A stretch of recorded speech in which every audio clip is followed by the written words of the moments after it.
Well, howdy, I'm the Amateur Logician from amateurlogician.com. We're going to work through some exercises from Peter Kreeft's excellent textbook, Socratic Logic.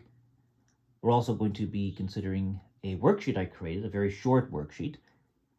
But let's get started. We're going to be talking about Chapter 6, Changing Propositions. This is also known as Immediate Inference. So if you go to Chapter 6 of Peter Kreeft's excellent textbook, we get into changing propositions, and here we have immediate inference. It talks about inference as the third act of the mind. Now, immediate inference is not inference strictly speaking. Here we're just moving from one premise to derive a new proposition. Often that proposition is logically equivalent to the original, but not necessarily equivalent. In any case, we're going to be dealing with conversion and obversion in this video. And we're going to work through a few of the exercises that Peter Kreeft has, starting on page 171 and going to page 172. We're just going to work on a few of them. So let's get started. And we're going to look through my notes. And you can download these notes if you so desire, and also download a very, very short worksheet I created for $3. That's one way to support my work. And if there's demand for me creating worksheets, I can create more and more elaborate ones, more detailed ones. This time I just created something very, very short and simple. But included in that is the following, and we're going to go through this. So remember, in traditional logic, we have three acts of the mind. We have simple apprehension. And in simple apprehension, we're forming a concept or an idea of something. Here we're dealing with terms. So if you have a proposition like all men are mortal, that proposition contains terms. It has the term men, it has the term mortality. And in simple apprehension, we're just considering the terms or the concepts behind those terms. In the second act of the mind, we have judgment, and here we form propositions like all men are mortal. And in general, a proposition is going to affirm or deny some attribute of a particular subject. And then we have inference. That's the third act of the mind. And here we form syllogisms, and we're engaged in reasoning. For example, the tried and true example is all men are mortal, Socrates is a man, therefore Socrates is mortal. Now we can compare and contrast two different types of inference.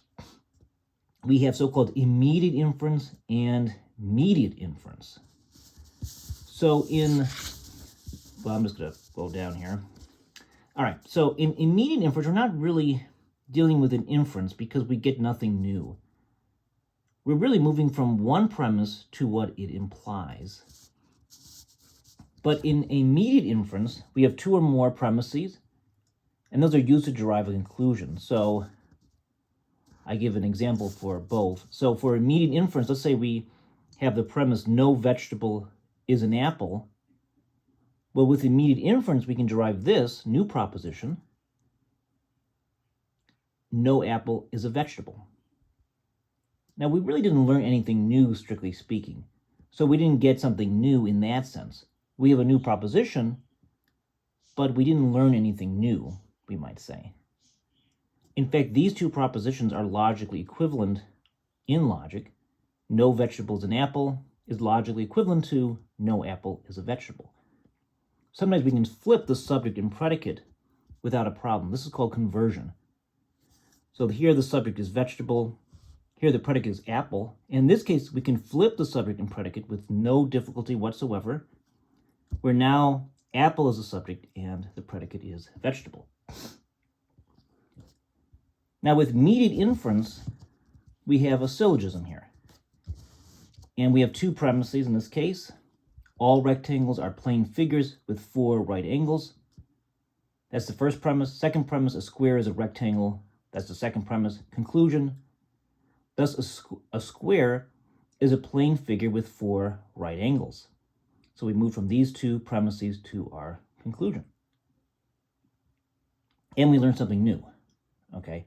Now, you might not have thought about the fact that because a square is a rectangle, it's also going to be a plane figure with 4 right angles. That might be obvious.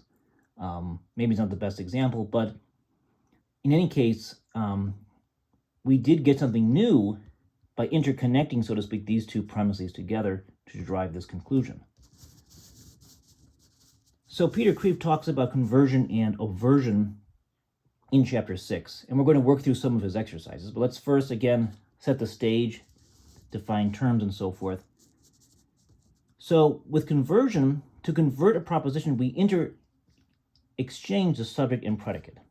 Sometimes we can do that, sometimes we cannot. Or if we can, we have to modify the proposition in some way. Now, if we're going to just change the subject and predicate, we're going to flip them.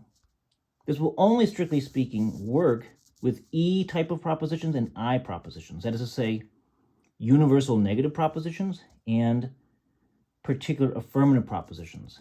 So the example here, no vegetable is an apple, that's a universal negative proposition. It's an E type of proposition. And we can validly convert that right away to no apple is a vegetable. So here, there's a rule behind this, and Dr. Kreeft writes in his textbook on page 168, no term that is undistributed in the premise may be distributed in the conclusion. So let's think about distribution. So remember, a distributed term references all members that belong to it. Or in other words, we're talking about the full extension. And in previous videos, we talked about what that means to have a term and to know that term in its full extension. So consider the example, all men are mortal. Men is distributed because we're talking about all of men. But mortal here is undistributed. We're not referring to all mortal beings. So this implies that we cannot simply convert all men are mortal to all mortal beings are men. That would be fallacious.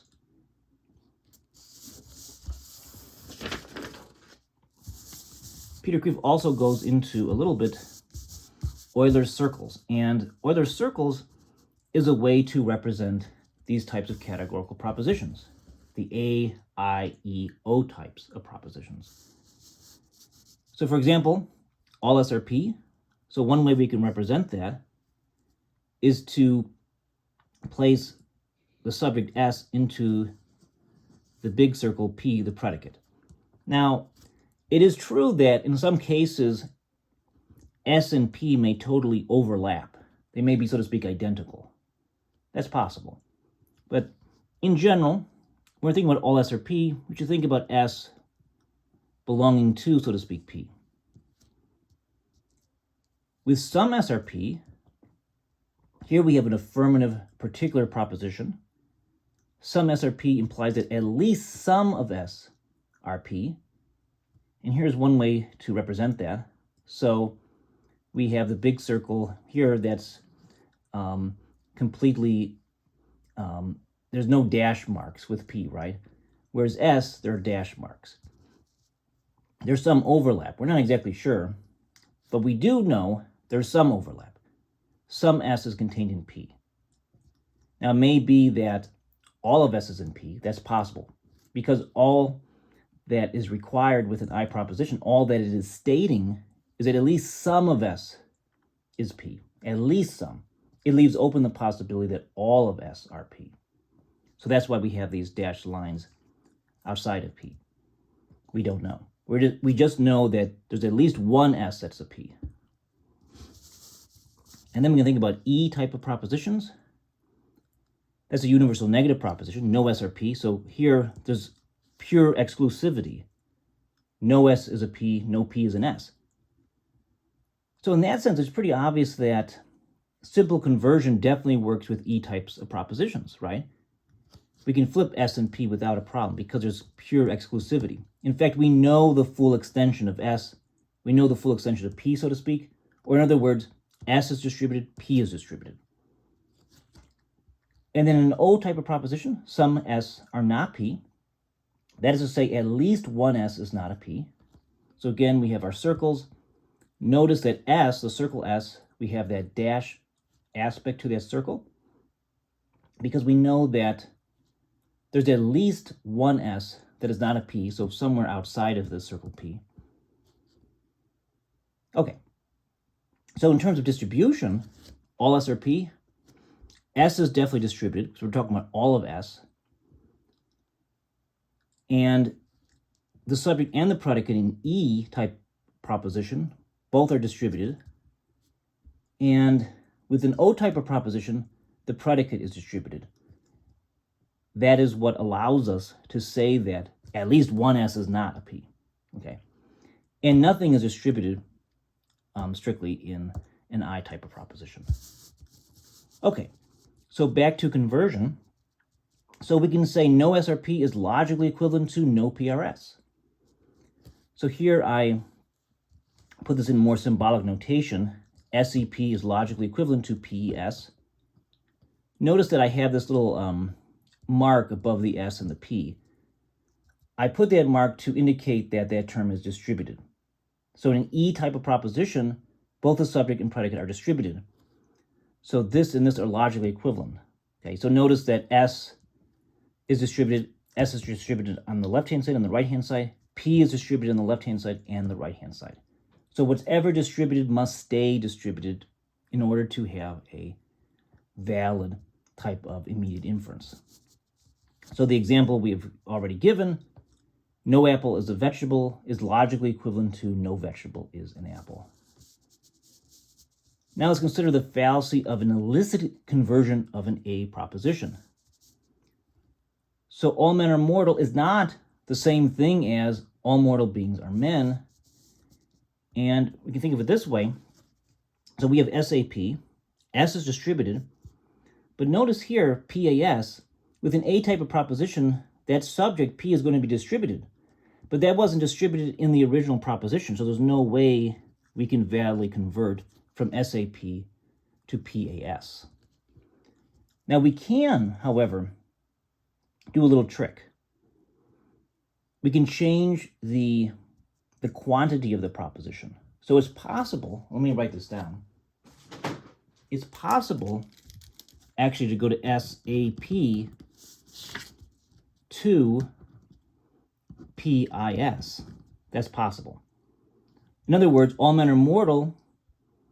If that's the case, it follows that at least one mortal being is a man. So we can go from here to here, but they're not logically equivalent. SAP is definitely not logically equivalent to PIS, and PIS is not logically equivalent to SAP. So sometimes this move here is called conversion by accident.